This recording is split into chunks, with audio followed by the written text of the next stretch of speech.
Welcome to Being Humankind with your hosts Brian, Mike, and Neely. We explore what it means to be human in a time of disconnection. What was the most meaningful silence that you've ever experienced?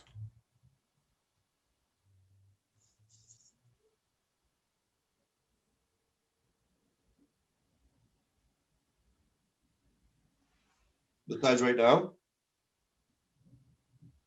What's that? good silence, like no sound. Yeah. Yeah, right now when I was just being silent. Hmm. No, I don't. Most meaningful silence.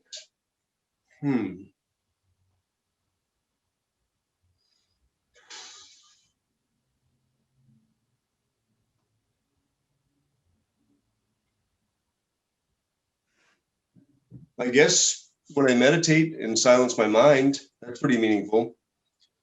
I don't really know if I think of any particular time in my life when there was no sound impacted me.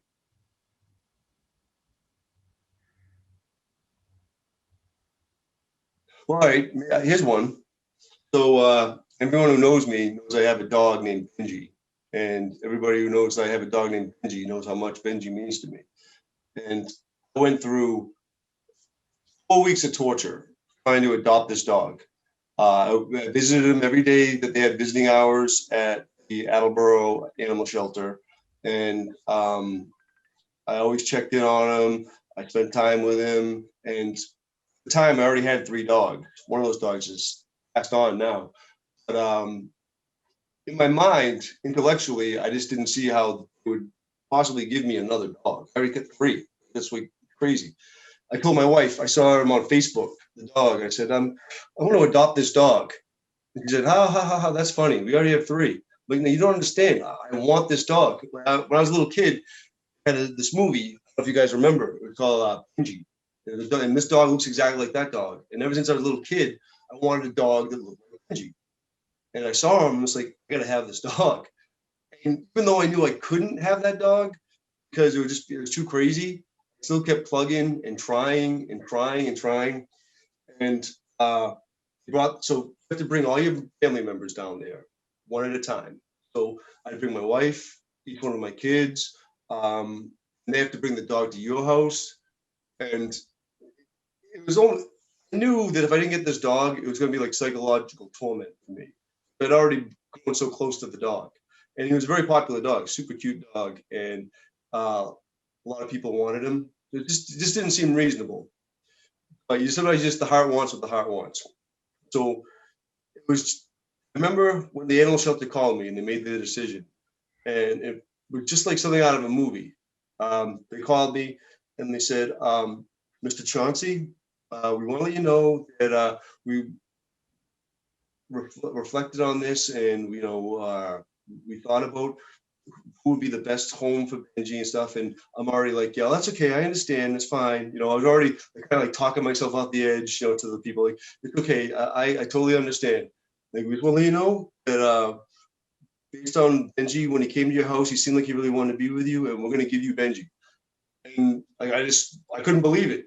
Like, there was like that moment of silence. Like, I honestly just didn't process it. It was like something in my brain short circuited. I had to kind of, and I realized they're gonna let me have the dog, and I lost my mind. I was like, oh my God, I can't believe it. That was a pretty meaningful silence. That's awesome that you felt that connection. You know, uh,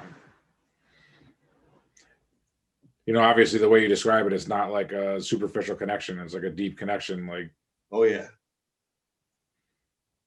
Yeah, he means a lot to me. How long did the process take? About a month. I'd say it was about a month. It was a long month too. Yeah. I drove everybody in my house nuts. It was like, all right, we gotta go see Benji. And they go, oh, why do I have to go down there now? Because if you don't go now, then they're not gonna give me the dog. Get your stuff together, let's go. Yeah. People who know me know I'm kind of OCD and pretty high strung.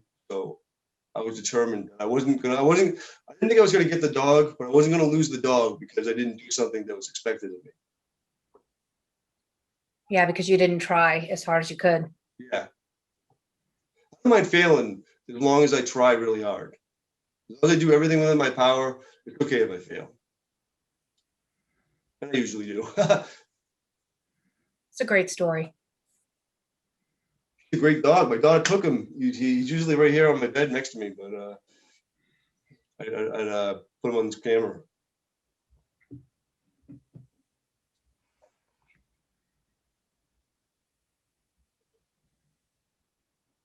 I love dogs. Dogs are like one of my favorite things in the entire world. Why do you think that is? Like, what do you connect with in dogs that you don't in like cats or mice or?